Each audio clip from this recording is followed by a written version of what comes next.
All right, problem number 3, and one of the sections says to expand, and it's got an A, B, and a C. I'm just going to show you the first problem because it's pretty simple stuff.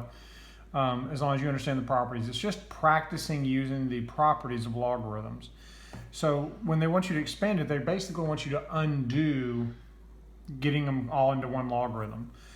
All three of these things are multiplied together, which means I can break these up as pieces of logarithms that are added together like this. Same base, but it just clears it out all the way across. 64 times x cubed times the square root of y is what it was. So when you break logarithms apart, when you expand them, you add those logarithms across like that. Then you just clean up each one of these pieces and try to make it as nice as possible.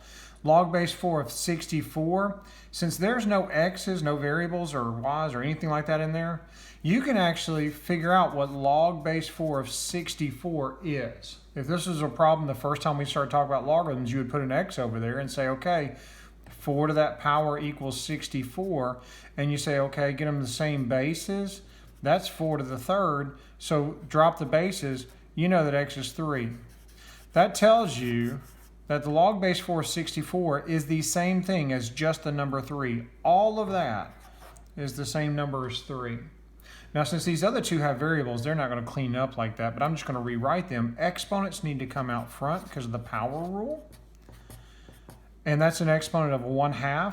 So the 1/2 comes out here like this. This is the expanded version of that problem.